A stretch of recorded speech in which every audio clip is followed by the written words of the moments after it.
Hello guys, ang video na ituturo ko sa inyo ay kung paano mag-troubleshoot sa inyong bahay.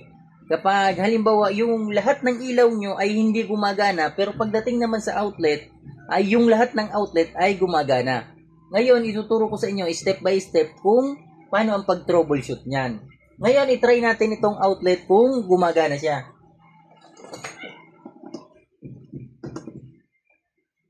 Ngayon itry naman natin itong ilaw kung gumagana.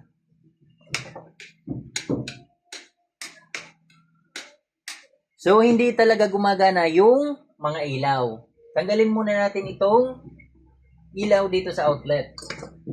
Pagdating dito mga idol sa ilaw ay hindi talaga siya gumagana. Ngayon, paano ba natin yan i-troubleshoot? Pumunta lamang kayo mga idol sa circuit breaker at hanapin nyo dyan yung circuit breaker ng ilaw. Ngayon, ito yung circuit breaker ng ilaw, 16 ampere. Ang gawin nyo dyan ay i-off nyo yung circuit breaker ng ilaw at i-on nyo. Ngayon, i-try natin. Kapag ganito idol na wala talaga, hindi gumagana yung ilaw, ang gawin nyo dyan ay buksan nyo na itong circuit breaker. Buksan natin.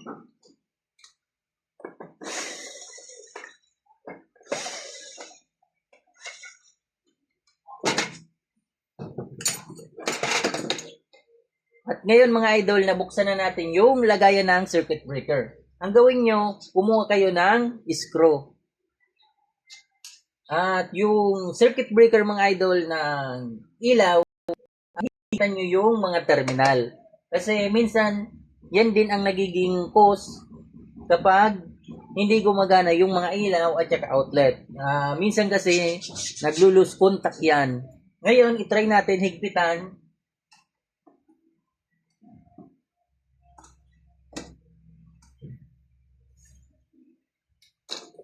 Try ulit natin i-on yung mga ilaw, nahigpitan na natin yung circuit breaker. I-on natin. Kapag ganyan mga idol na wala talaga, hindi talaga gumagana yung mga ilaw, kumuha na kayo ng tester.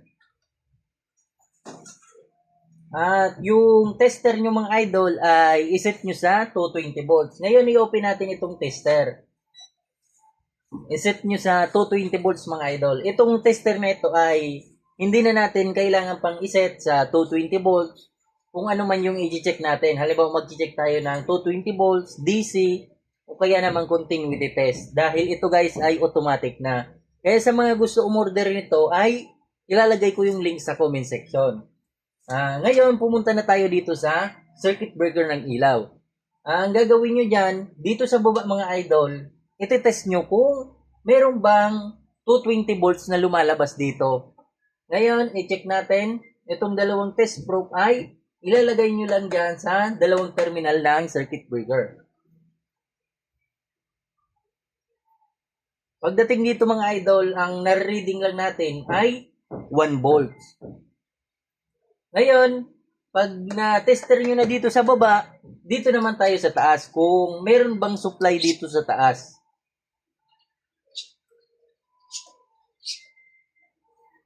Pagdating dito mga idol sa taas ay meron tayong nare-reading na 192 volts. Mababa yung voltage dito sa amin. Pero pagdating dito sa taas ay meron tayong na-reading na 192 volts. So, ibig sabihin, merong power pagdating dito sa taas. Ngayon, yung pagdating dito sa baba, 1 volt lang yung na-reading natin. Ngayon, ang gagawin nyo mga idol, para ma-confirm natin kung sira talaga itong circuit breaker, iset nyo yung tester nyo sa continuity test or buzzer. Ngayon, pag na-set nyo na sa buzzer, ipagdikit nyo yung dalawang test probe. Kapag ganyan, ibig sabihin, connected yung dalawang linya. Itong tester ay iti-test natin dito sa baba at saka sa taas. Dapat tumunog siya.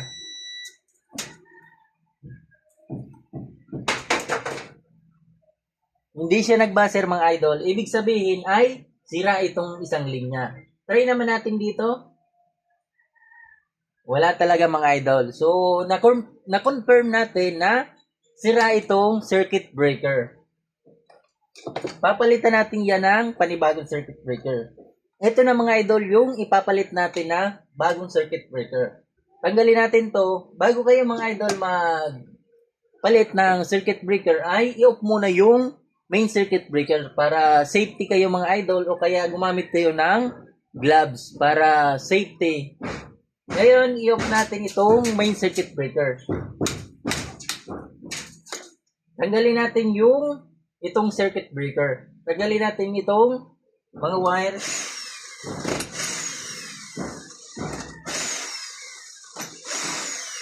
Kapag magpapalit kayo mga idol ng circuit breaker, ay siguraduhin lamang na hindi magkadikit yung mga wire. Ngayon, ibutin muna natin to. Sa pagtanggal ng ganitong circuit breaker mga idol, meron yan ganitong lock sa ilalim. Ang gagawin nyo dyan, sungkitin nyo lang ito para ganito lang mga idol. Dito kayo susingkit. Tanggalin natin.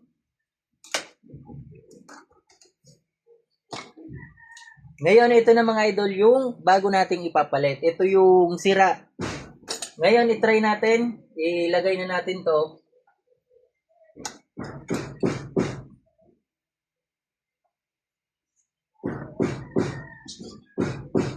Ikpitan na natin mga idol.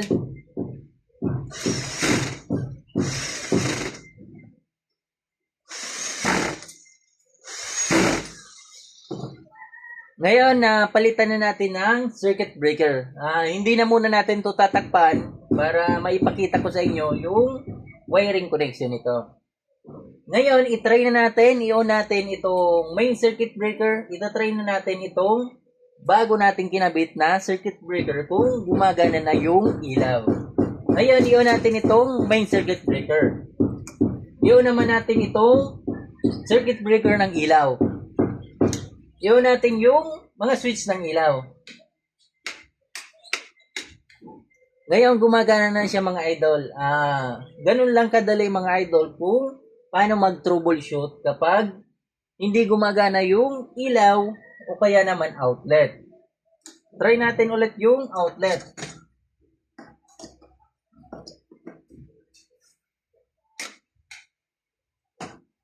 Kapag halimbawa naman mga idol na parehong hindi gumagana yung ilaw at saka outlet, ang titignan nyo dyan, ang ititest nyo ay ito ng main circuit breaker. Ganun lang mga idol ulit ang gagawin nyo. Ititest nyo dito kapag halimbawa walang voltaheng lumabas dito, meron dito sa taas, ibig sabihin ay sira itong circuit breaker. Minsan din ang nagiging dahilan kung bakit wala tayong kuryente sa bahay ay pagdating dito sa labas yung dugtungan ng mga idol. Kasi yung dugtungan sa labas na wire na galing sa poste, minsan nagkakaroon yun ng corrosion. Kaya nawawalan tayo ng kuryente sa bahay. Pero yung mga katabi nating bahay ay may kuryente naman. Ganun lang mga idol. Kaya salamat mga idol.